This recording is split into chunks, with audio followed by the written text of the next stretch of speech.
Welcome to another episode of the Belgian Waffle Ride Show podcast, and we're gonna keep this going as we catch up with our award winners post BWR.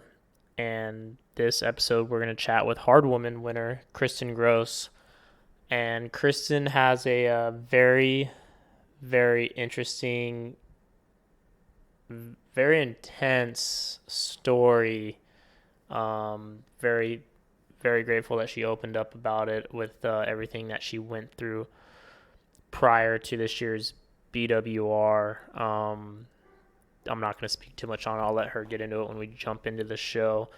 But I personally didn't know too much about it prior to talking with her, and it really it was very intense. Honestly, she went through a lot, and she is definitely a hard woman and just someone that you have to listen to this story and really give her a lot of respect for what she's gone through and to still show up, have a great attitude, do the BWR, and just still have a great positive outlook on life. So we're gonna jump into it. We're gonna hear from Michael first on his thoughts on her, about her being chosen to be the hard woman, which after you listen to this episode, it's basically, a no-brainer on why she was given this award. But we'll talk to Michael, get his 2 cents, and then we'll jump right into it with her. And yeah, just like I said, this was a great conversation. It wasn't anything like we've kind of had on the show, as far as just kind of how we just go really in depth and kind of just shows you a whole new meaning to what the Belgian Waffle Ride is really all about, and creating these stories and seeing these athletes and participants just really, overcome what they're going through. And yeah, it was really great. So let's just jump right into it. Enjoy. The Hardwoman Award that went to Kris Gross. Kris is a badass on any kind of a bike and actually teaches people how to ride bikes. She's just a fantastic woman and a mother. But Kris's partner, her husband, Gerhard, passed away not too many months ago, leaving her and their son behind.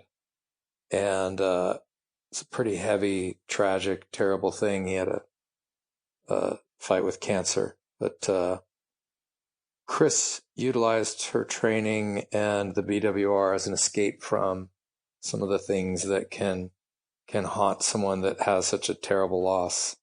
And what she did on race day was really important, but what she's doing in life, how she's applying herself to get through this terrible, tragic event is more than noteworthy and more than worthy of the hard woman recognition. Hey, what's going on, everyone? We're back on the Belgian Waffle Ride Show podcast. And for this episode, we're going to catch up with another award-winning cyclist with hard woman Kristen Gross. Kristen, or Kris, however you want it to go by. I know you go by both. How are you doing today? It's Sunday. It's really nice out. How's your weekend going over there? Oh, this is a crazy weekend for me. Yeah, just lots of summer goings on and activities and getting ready for another week of work, really. It is the season in the bike industry. This is true. So, we're obviously, a little bit past BWR now. How you keeping the miles up over there? You still getting some good rides in? Actually, heartbreaker. I ended up crashing my bike.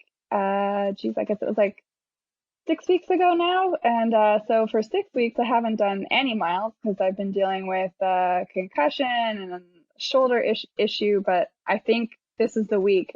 I think I'm gonna try and Oh man. get back on. I know, I know. So, like, I kind of like put my foot in my mouth on that. I'm like, oh, it's really nice out. How's the riding going? You're like, well, I don't really know. Yeah, I was like, yeah, it's a little awkward, but no. How'd you do that? What happened?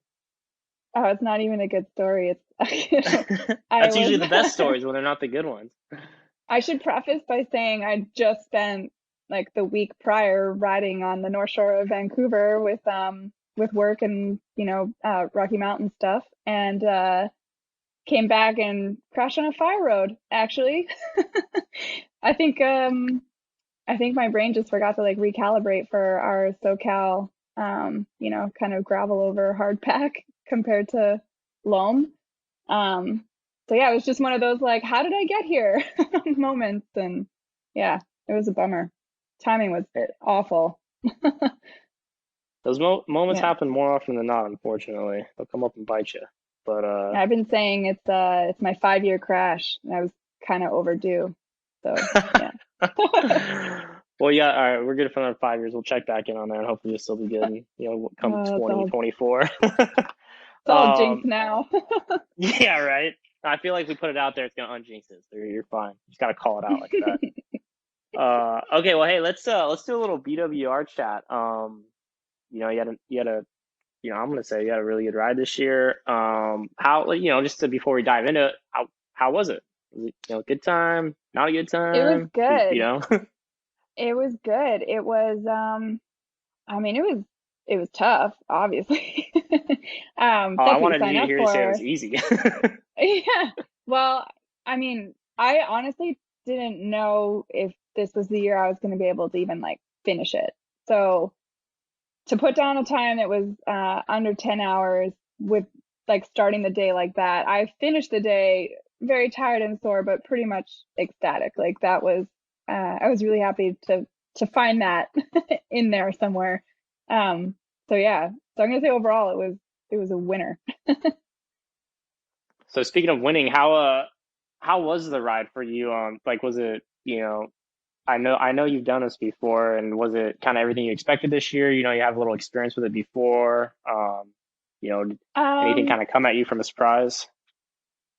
I think it was the biggest surprise for me was like racing with sort of my new mindset, which is, I'm a mom now. I'm a single mom now, actually, and I can't take training the same way that I used to. So how do you take that into an event like this that does require, you know, some preparation, just a little, and then like readjust like who you are as an athlete. So it turns into like, well, like before I would race to be the best, and now I just want to race to be like my best, and my best is shaped by like, a full-time job and childcare and all like, family stuff with him. Um, and so I think that's probably where like the most happiness in the ride comes from for me is like, I feel like I achieved that goal. I did that. I wasn't the best, but I definitely don't think I could have gone any faster that day. So, and I got lucky too. It's always nice when you're racing to finish the day with like no mechanicals and no drama. um, so yeah, I couldn't have asked for a better day. I mean, and of course we got a beautiful day. I mean, the temperature was fantastic, and I remember like climbing out of Black Canyon and just feeling like, oh my goodness, I've never seen it so green back here. There's a freaking waterfall, lucky us, it was all good for me.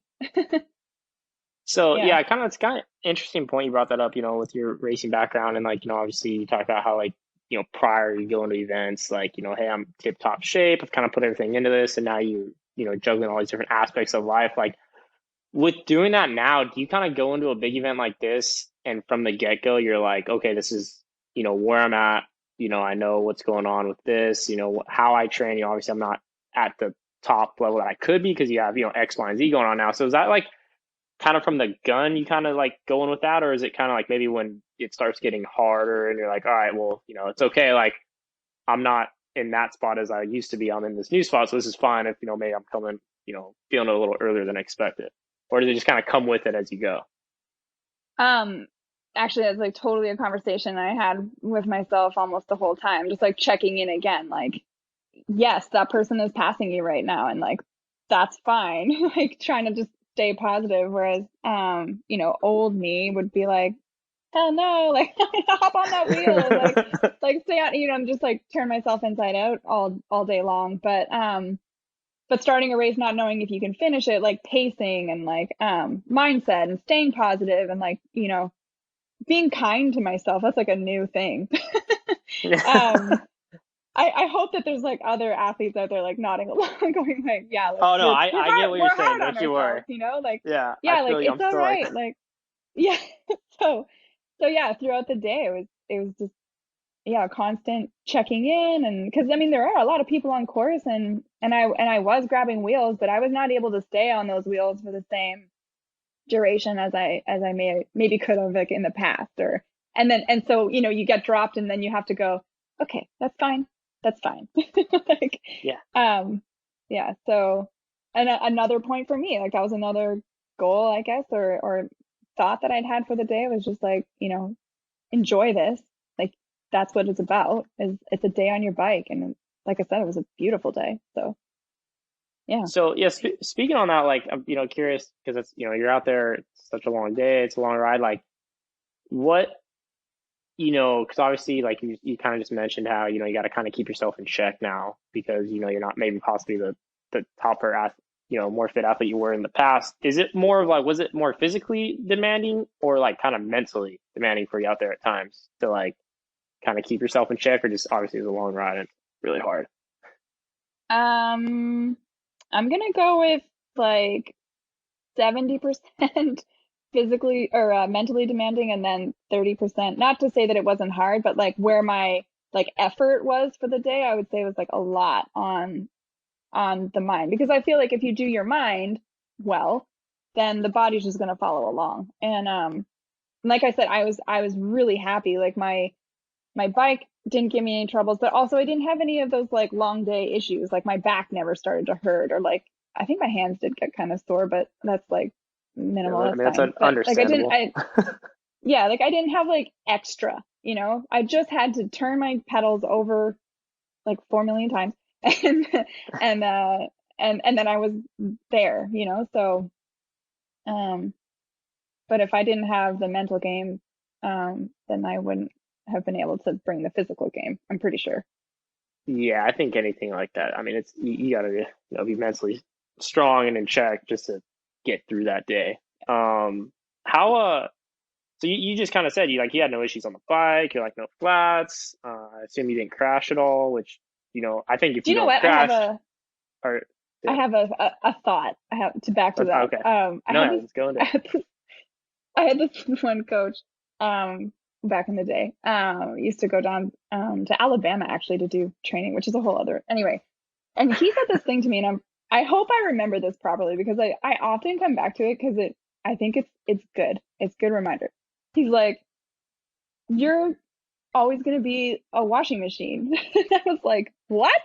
What does that even mean? And he's like, think about it like a washing machine. Like, it doesn't matter if you use it like every day or every other week. Like, it still like does the job. It gets the clothes clean, whatever. And I think what he was trying to say is like, once you've got like a certain number of miles on your legs as an athlete, and like that a certain number of events, like to some extent like your body just remembers how to do that, and you remember like how to hurt like that, or suffer, or enjoy that suffering for um a lot better than somebody who maybe is in like year 2 or 3 of their cycling. So yeah, so I think I just thought of that now, but I think I was a washing machine that day. Like I didn't have to worry about my body too much, because like it just, my body knows how to do that. That's fine. But getting my mind to make my body do that, that's where I needed to do the No, effort. that's a good point. So, I've never really heard that like analogy. I could also even see it as like relating just to mental like aspect. Like you've done hard rides in the past, and you've done this event, hmm or much harder days to where it's like you hmm can get through it because you've already done it, and of course you're gonna like you know be in pain, and like it's gonna be long and hard, even though you haven't done the training, but it's like you can't do it because you've done it already. So it's just like, yeah, that's interesting. I've never heard that ever. um yeah. That I've said, though, heard I like had the done the Belgian waffle ride before, and like that did not give me the confidence to think I could do it again. So, that's usually how but most people yeah. react to it the first time. But no, it's funny you say the back to the washing machine, because I have heard that just to a separate thing. Like I when I started racing, I don't know, as a coach or director told me like like when you're in the group, it's like a washing machine. Like it's always moving as far as like, you should always, if you're not moving forward, you're moving backwards. So it's like you always want to just keep moving around. So for you to say like the same thing, but like a completely different scenario, like analogy, like that's funny. It's like super random like term, but it like means the two different things within cycling almost. It's all about that spin cycle, I guess. Yeah, I don't know. yeah. Put on delicate spin cycle, you'll be right. You'll be fine. So let's we're always super curious about each rider on what they did to choose like their bike or how they set their bike up, because you can go so many different ways depending on like the type of rider you are, or if you're good in the dirt, no issue, X, Y, and Z. What and you obviously had no issues, so like I want to really hear like what you ended up picking, and what was like your golden ride out there to just get you through 10 hours of fine, no issues.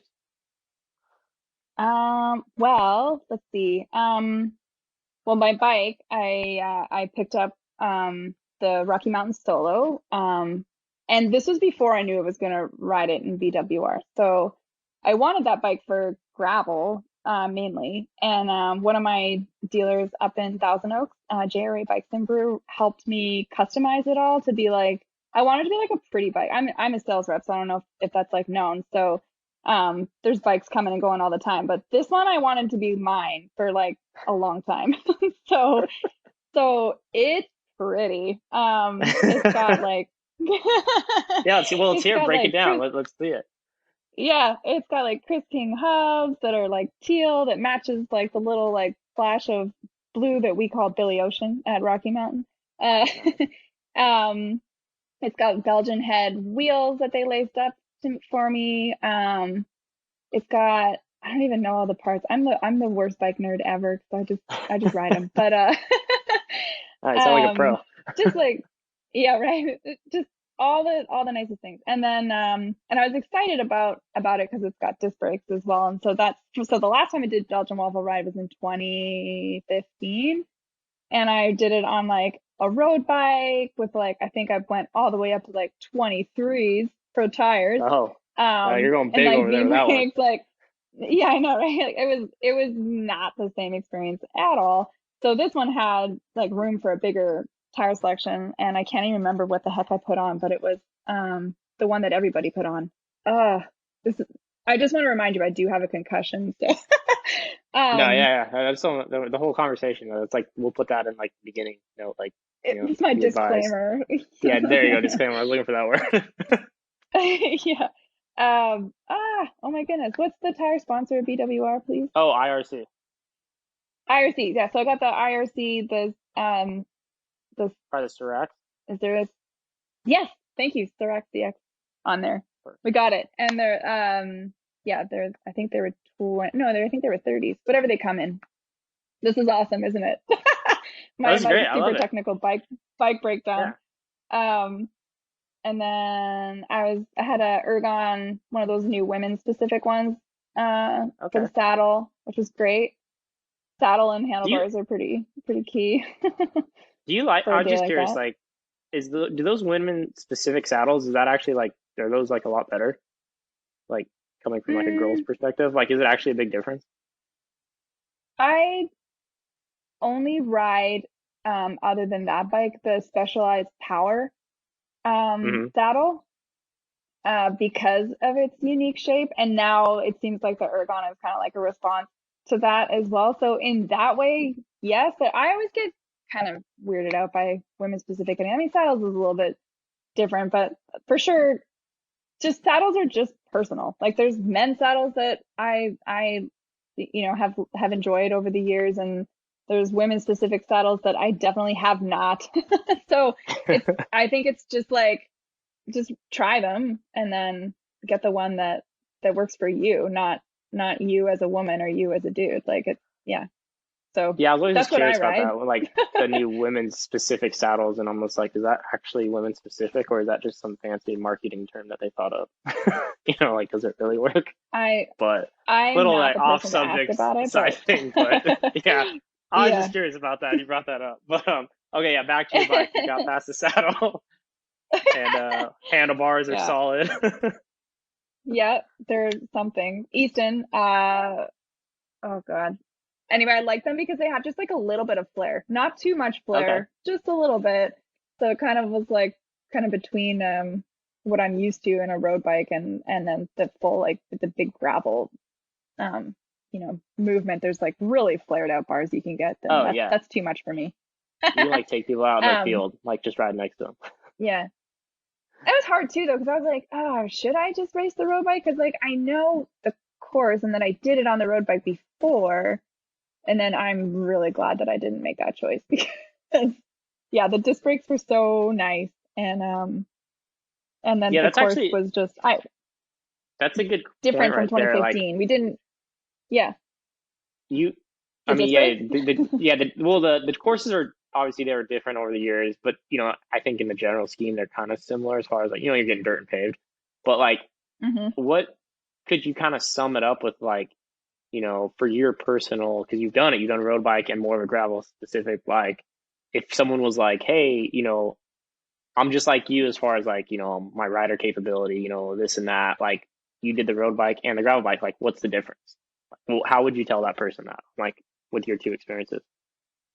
Um, so since my road bike is a little bit like long in the tooth, it lost basically because now like there's so much more tire options it seems like for road bikes that are bigger than what mine can take. So I would maybe lean towards like a road bike if it can have like at least a 28 in there, and it has disc brakes because the lightness and like the gearing of a road bike would be like my Rocky Mountain is a one by. So I was like, how's that gonna go? But it was fine. But um, but just like being able to customize your gearing a little bit more to like what you like you can on a road bike, Hmm.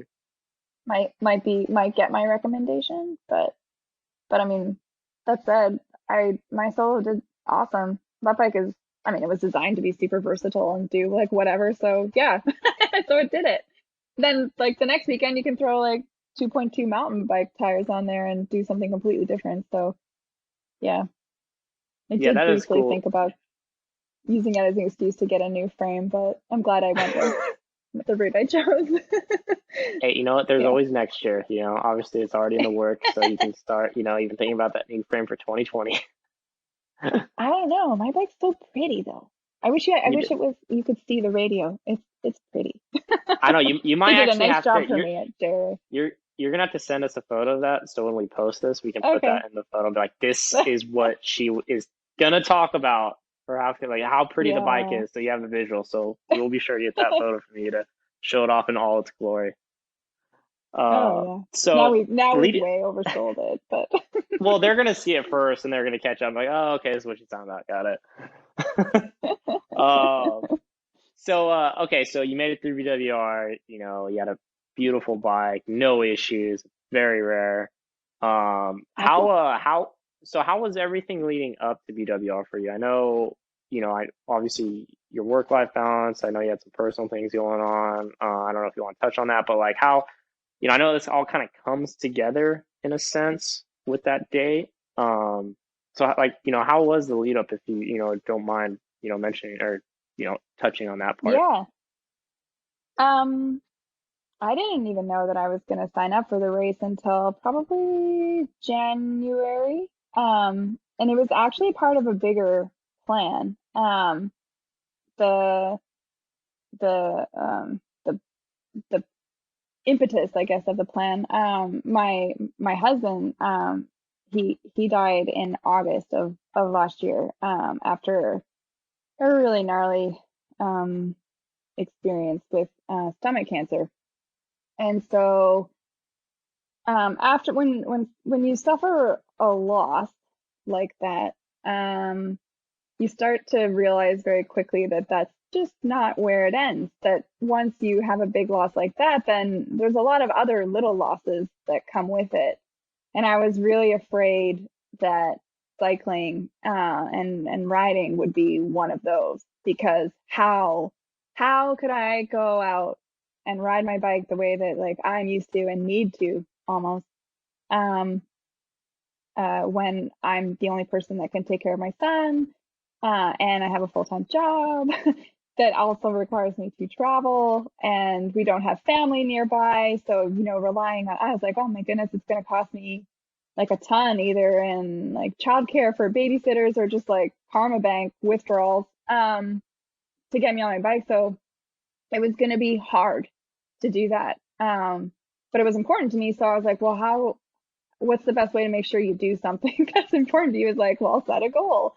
So the goal wasn't the BWR was actually like a side goal. The goal was BC Bike Race, which is a 7-day stage race that's held in southwestern British Columbia, and it just finished actually a couple days ago. I was not there, as we mentioned, but yeah. So I got a coach, and he helped me make a training plan that was like doable. So I could, I wouldn't get to do a 6-hour ride on Saturday and Sunday like I maybe would have for base miles in the past. Instead, it would be like, well, what can we do with like 90 minutes on the trainer before my kid wakes up or after he goes to bed, or like an hour that you can slip in for like a lunch ride. So like really being smart about how I train with like the resources that I have, which goes back to like that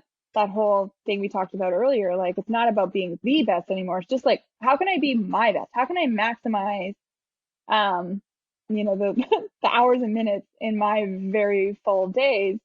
So yeah, my road bike, my first BWR Steed, was just like basically tied to the trainer and lived in my living room and spent a lot of time on there. I think my coach was secretly impressed at my ability to just like suffer on the trainer for hours. But anyways, No, anyone that in can Southern suffer on the California trainer, when it's yeah, sunny out. and lives in California, like I've never even owned a trainer living in Southern California. So the fact that you can do that and train is probably more impressive than actually doing BWR. Is Oh, just thank like you, doing thank those nine. you. Yeah, I'll totally give you those props all day.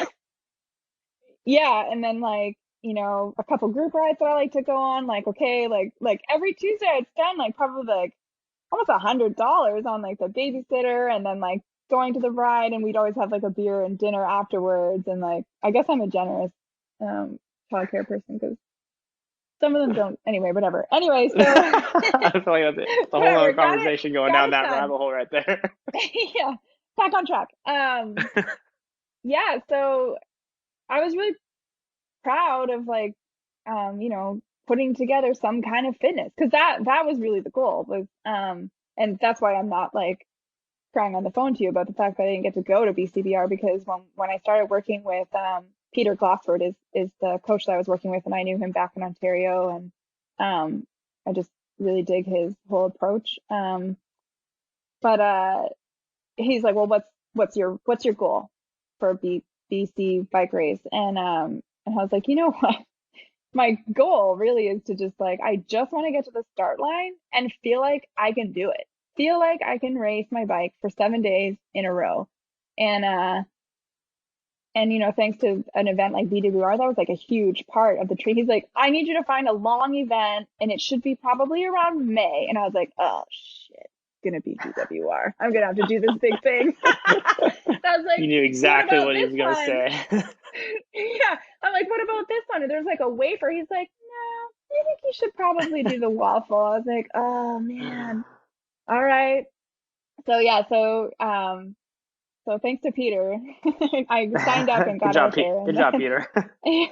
yeah, and I totally, like, after that event though, I was almost like reached my goal at that point. I was like, okay, well, if I can do Belgian waffle ride like that, then I definitely feel like with the time that I have before the event and the fitness that I just put in the bank, like, yes, I'm gonna get that goal. Which is why crashing 3 weeks before the race, like, I was like, well, it is what it is. I don't know. I've got some good like perspective steroids lately, and like that's just fine. It's all right, you know. I got done what I wanted to get done, and so that's what counts. And yeah, so that was my lead up to BWR. It was part of a bigger picture, and I'm really glad it was there. It was at the right time, and it was the right peace. So yeah. Yeah, yeah, major props for getting through all that. I'd say that's a lead up like no other. Yeah, yeah, good on you. I'm, obviously very sorry for your loss. I mean, moving forward now, like, you know, do you see yourself, obviously you had this injury, which kind of was a setback as far as what you want to do with this actual, hitting BC. Do you like look at maybe next year trying to do similar thing, or like, obviously you had all this stuff happen this year, like, do you want to try to kind of come back and next year and do it again, or maybe do new plans? Or I mean, obviously you've had that huge like, life change. Does it kind of reset you at all with goals or what you want to do on the bike? Um, that's a good question. I don't actually fully know the answer to just yet. I mean, I kind of said to myself, just whatever's next is fine. So like thinking Yeah. about like next year still at this point is, yeah, I mean, it's going to be a year on August 14th, and it still feels I like it was, last week. And some days it's all right. And I think a lot of widows would say the same thing, like 5 years, 10 years. Like that was kind of the big revelation when you cross over and you stop being a caregiver and you become a widow, like the number of people that are there to tell you like this is just how it is now. There's not getting over it. You don't really get like fully healed, and it's just something that you learn to integrate. It just becomes part of who you are, and that's not to say it's like bad or a big bummer, and it just means that well, here, let's do it this way. There's this one analogy that's like pretty cool that I like. It's like if you imagine like a box, and at the top of the box there's this button, and that's pain. And in the box is this big red ball, and when the ball hits the button, that's pain. And the pain is the same no matter like no matter when the button gets pushed. Like button equals pain. But what happens is over time the ball gets smaller and it kind of like rolls around the box. And whereas at first like the ball is like the whole box, like you're just like like on the Yeah. pain button. As time goes by, like it gets smaller, it can like roll around a little bit, but oh man, when that pain button gets hit, it's like it's the exact same as like day one. So that's kind of the analogy for grief that resonates with me. Yeah, I've never heard another good analogy. I hadn't heard that one either. And that puts it That's two in for me now. perspective. Yeah, you're crushing the analogy game right now. Thank you. But yeah. All right. Well, And of no, course, I there's the other appreciate. analogy that everyone knows, like the wave thing. Same thing. But, Yeah. yeah. All right. Well, just shifting gears slightly on that. I appreciate you touching on that. How I'm just kind of curious because you're in the bike industry, so obviously you're really plugged in with what's Mhm. going on right now with everything, gravel, racing, just the whole thing in general. How do you feel like an event like BWR is doing for the sport, for the business side of everything? Obviously you go there and you see all the vendors, you see all the people signing up, you see all these companies with new, you know, gravel specific, not saying BWR is a gravel ride, but like, it kind of opened this whole new door up, and it almost seems like a resurgence. So like, I'm curious because you work in the industry. You're not like a full-time bike racer right now or anything, and you're just going event to event. Like, what's your two thoughts on, not just BWR, but like these kind of new style events really taking over? I mean, it resonates with me as an athlete. I'll touch on that first. Like we've obviously been talking a lot about the way that, my riding is not the same that it was. Like I would not consider myself a racer anymore, but more of like an eventer is what I call it. Like think of myself like so an event like BWR, like, oh my goodness, if that's what you're going for, to like really have like an experience, it's amazing to have access to all those vendors, and I'm gonna say the food. Yep. I do like to go to an event where there's beer and food. Um Solid. but also on like an industry side, I mean, how many people do the BWR this year? Like between Wafer and Waffle? I mean, Like 1,000 people, right? no, it was like Like, oh, 15 to 2,000 or something in that number. oh my goodness. So It's, I even mean, it's like even doubled or something. Yeah, it really like this year was kind of like kind of saying like it takes like, what, 9 years being overnight six. Like this year really, mm, like crushed as far as like how big it was compared to like years past. I yeah, should yeah, some probably get of an those exact photos number were on that. amazing.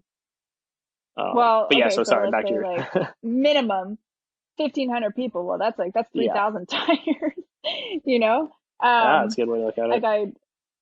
it's and everybody talks about tires and like I don't know, I was in 2015 I was actually working at Ride Cyclery and like I remember like people like everyone, myself included, was coming in like dropping like hundreds or if not like thousands of dollars on like your BWR setup. I was like, geez, BWR is like its whole own economy from in this industry. At least I mean like locally. Yeah, no, Um totally. Good way to look at it. that was also back like I don't know, maybe if you could link like the gravel um surge like to events like BWR, like the gravel wasn't here in 2015. That wasn't a thing. We were riding our road bikes on gravel, and so like yeah, I don't know. I think I can think of a downside for the industry in terms of an event like that. So yeah. No, it's definitely interesting, and like it just seems like, yeah, every year it is getting bigger, but like it's cool to see, like, I don't want to say a resurgence, but like it's, you have just this thing growing. It's not just, it's the event, but it's the industry, and it seems just to getting bigger and bigger. So yeah, I'm just always curious on Well, yeah, people's and two then cents on that. a lot more people I talked to had traveled for the event this year too, like Yeah, on airplanes, totally. not just Yeah, like drove. planes, trains, and um, automobiles. yeah, so and an event like BWR that does require some minimum amount of training, like so that doesn't mean that they just like rode their bikes that weekend. Like they're out riding and like enjoying the sport and the people in it and the equipment that you need for it, like, probably for months. So I don't know. I think events are a huge part of the industry. Like we talk about that all the time. Like in a world where you can just like click and get whatever you want delivered to your door, like how do you stand out? Well, community. Community is what you can't get community on the internet unless it's like in a forum, I guess. But who wants to go there? But there's No, nothing that's a like, good. meeting up at a shop or a coffee place and like doing your group ride and like signing up for like all that stuff is so important. Yeah, Yeah. I read this. This is totally sidetracked, but like, I think I read this article, and I think it was like with Mark. It was with Mark Cuban, and it was talking about investing, and he said he made a point of like he really likes to invest in like events and experiential like moments, because the Mm-hmm. way things are changing nowadays, where everyone's kind of inside and technology and everything's easier and you can order, like people still need to go outside, and you're not going to replace that with like, click of a button or like any AI type of thing. Like you still need like that outside community and Mm-hmm. like community, like you said, coming together. So Mm-hmm. I totally think it's even, more important nowadays with, yeah, like you said, all the things that you can just one click away and, do this and that. Mm-hmm. So it's definitely cool to see Think of everyone like come together all for that. the training rides locally, like Yeah. the recon rides that like you guys put on, like the race put on, and just like All unofficial ones, and yeah, it's yeah, all the BWR is so much beers more being than just drank like by everyone. one day. Yeah. Another No, it huge is. boon to the economy. There we go, Yeah, right? Like just yeah. people spending money to go suffer. That would be Yeah, kind of funny if you could yeah. somehow track, like, let's say, from January 1st to BWR. I guess it's not that long. It's only like 4 months, maybe like 6 months before. Like, if you could track every dollar spent on that event, not just like, because people will be like, oh, I got to spend, however much for the entry and like maybe a hotel. So it's going to cost me like this. It's like, it's really going to cost you a lot more because you're going to put like 6 months of your life into this. And you're going to drive to the group ride, or you're going to, spend money on this bike, or you're going to go, hang, whatever. But it's probably a lot more costly than people realize if they added that up over time. I've never thought about that, but that's kind of funny how to like look at it that way, which is good. It's positive. I'm not Yeah. trying to say it's expensive. The life money though, that's like that's deposits. Yeah. Yeah, You have to do that stuff. Otherwise, what are we doing? totally. Yeah, you got to get You out, know? enjoy it. All right, Hmm. well, I kept you on here for way longer than I originally told you, so I am gonna let you get back to your Sunday fun day over there. And I appreciate the conversation. I really, we really appreciate you coming and opening up, and mad props to what you went through, and went out there and you crushed it, and you somehow did it on a beautiful bike without laying it down or getting a flat. So that's amazing. And I hope you're on the bike this week.